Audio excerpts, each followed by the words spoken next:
Auto taxi maxi cab ಚಾಲಕರಿಗೆ ತಲಾ 3,000 ಒಟ್ಟು 63 ಕೋಟಿ ರೂಪಾಯಿ ಕೊಟ್ಟಿದೆ ಮ್ಯಾಕ್ಸಿ ಕ್ಯಾಬ್ ಚಾಲಕರಿಗೆ. ಈಗ ಅದರ ಮುಖಂಡರಾದಂತ ರಾಘವೇಂದ್ರ ಅವರಿಗೆ ನಾವು ಮಾತನಾಡೋಣ, ಅವರೇನು ಅಭಿಪ್ರಾಯವನ್ನು ವ್ಯಕ್ತಪಡಿಸ್ತಾರೆ ನೋಡೋಣ.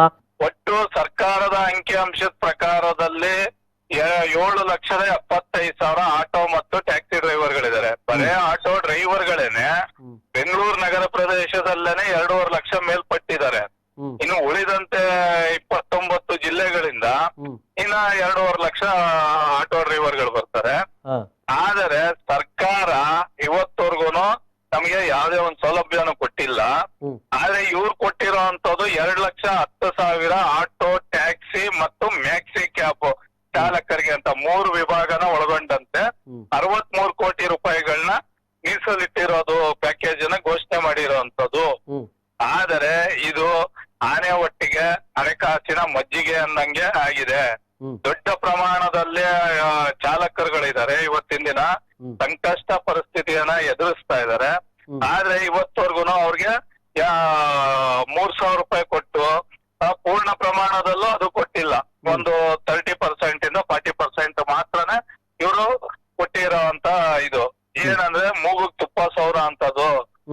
ಯಾಕೆಂದ್ರೆ ಮೂಗಿನ ತುಪ್ಪನ ಯಾರನ್ನು ನಾಲ್ಗೆಯಿಂದ ಎಟ್ಟೋದಿಲ್ಲ ಅನ್ನೋ ರೀತಿಯಲ್ಲಿ ಮಾಡಿರೋಂತ ನೀತಿಯಾಗಿದೆ ಇದು. ಅಂದ್ರೆ ಈ ಬಾರಿ ಹಾಗಾದ್ರೆ ಕೊಟ್ಟಿರೋದು 2.10 ಅಂದ್ರೆ 2,10,000 ಮಂದಿಗೆ ಮಾತ್ರ ಘೋಷಣೆ ಮಾಡಿದ್ರು. ಉಳಿದ ಸುಮಾರು 5,65,000 ಜನರಿಗೆ ಇಲ್ಲ.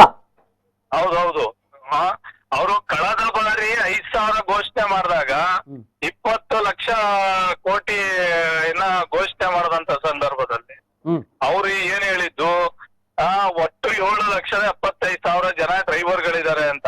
ಆದ್ರೆ ಅವರು ಸೇವಾ ಸಿಂಧು ಪೋರ್ಟಲ್ ಆಪ್ ಅನ್ನ ಅವರು ಬಿಡುಗಡೆ ಮಾಡಿದಾಗ ಅದರಲ್ಲಿ ನಾವು ಅವ್ರಿಗೆ ಒತ್ತಾಯ ಮಾಡಿದ್ವಿ, ಒಂದು ಆಟೋಗೆ 2 ಡ್ರೈವರ್ಗಳನ್ನ ಅಪ್ಲಿಕೇಶನ್ ಹಾಕೋದಕ್ಕೆ ಅವಕಾಶ ಕೊಡಬೇಕು. ಈ ಜನವರಿ ತಿಂಗಳಿಂದ ಏನು ಕಳೆದ ವರ್ಷ ಜನವರಿ ತಿಂಗಳಿಂದ ಯಾರು DL ಗಳನ್ನ ರಿನಿವಲ್ ಮಾಡ್ಕೊಂಡಿಲ್ಲ ಅವ್ರಿಗೂ ಅವಕಾಶ ಕೊಡಬೇಕು ಅನ್ನೋದನ್ನ ನಾವು ಒತ್ತಾಯ ಮಾಡಿದ್ವಿ.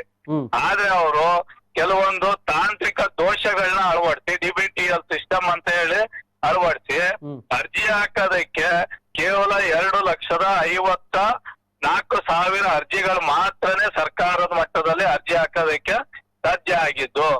ನಂತರದಲ್ಲಿ ಅದನ್ನ ಕ್ಲೋಸ್ ಮಾಡೋರು.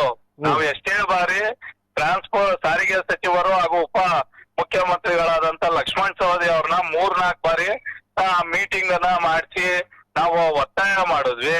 ಅದೇ ರೀತಿಯಲ್ಲಿ ಸಾರಿಗೆ ಆಯುಕ್ತರಾದಂತ ಶಿವಕುಮಾರ್ ಅವ್ರನ್ನು ನಾವು 7-8 ಬಾರಿ ಒತ್ತಾಯ ಮಾಡಿ ಮನವಿ ಪತ್ರಗಳನ್ನು ಕೊಟ್ವಿ. ಅದೇ ರೀತಿಯಲ್ಲಿ ಸಾರಿಗೆ ಇಲಾಖೆಯ ಪ್ರಧಾನ ಕಾರ್ಯದರ್ಶಿಗಳಿಗೂ ನಾವು ಒತ್ತಾಯ ಮಾಡಿದ್ವಿ. ಆದ್ರೆ ಅದನ್ನ ಜಾರಿ ಮಾಡ್ಲಿಲ್ಲ. ಏನಂದ್ರೆ ನಾವು ಕೊಟ್ಟಿದೀವಿ ಅನ್ನೋದನ್ನ ತೋರಿಕೆಗಾಗಿ ತೋರಿಸುವಂತ ನೀತಿಗಳಾಗಿದೆ ಅನ್ನೋದನ್ನ ನಾವು ಹೇಳಿಕೆ ಬಯಸ್ತೀವಿ. ಓಕೆ ಸರ್, ಈಗ ಕಳೆದ ಬಾರಿ ಎಷ್ಟು ಘೋಷಣೆ ಮಾಡಿದ್ರು ಅಷ್ಟನ್ನು ಕೂಡ ಅವರಿಗೆ ಮುಟ್ಲಿಕ್ಕೆ ಸಾಧ್ಯ ಆಗ್ಲಿಲ್ಲ. ಅಂದ್ರೆ ಸುಮಾರು 45,000 ಮಂದಿಗೆ ಹಣ ಬಂದಿಲ್ಲ ಅನ್ನೋದು ಏನದು ಟೆಕ್ನಿಕಲ್ ಸಮಸ್ಯೆನಾ ಏನು? ಅಲ್ಲ, ಅವರು ಹೇಳೋದು ನಿಮ್ದು ಬ್ಯಾಂಕ್ ಅಕೌಂಟ್ಗೆ ಆಧಾರ್ ಲಿಂಕ್ ಆಗಿಲ್ಲ ಅನ್ನೋ ಸಿಸ್ಟಮ್ ಅನ್ನು ಹೇಳ್ತಾರೆ. ಆದ್ರೆ ನಮಗೆ ಹಿಂದೆಯಿಂದಾನು ಗ್ಯಾಸ್ ಇದನ್ನ ನಾವು ಆಧಾರ್ ಲಿಂಕ್ ಮಾಡಿದಾಗ ಆ ಸಬ್ಸಿಡಿ ಹಣ ಬರ್ತಿದ್ದು ಆ ಅಕೌಂಟ್ಗೆ ಬರ್ತಿತ್ತು. ಆದ್ರೆ ಇವ್ರು ಹೇಳೋ ಸಿಸ್ಟಮ್ ಅಲ್ಲಿ ಅದು ಬರ್ತಿಲ್ಲ. ಅಧಿಕೃತವಾಗಿ PSV ಬ್ಯಾಡ್ಜ್ ಇರೋ ಅಂತ ಡ್ರೈವರ್ ಗಳಿಗೆನೆ ಅದು ಇನ್ನವರೆಗೂ ತಲುಪಿಲ್ಲ.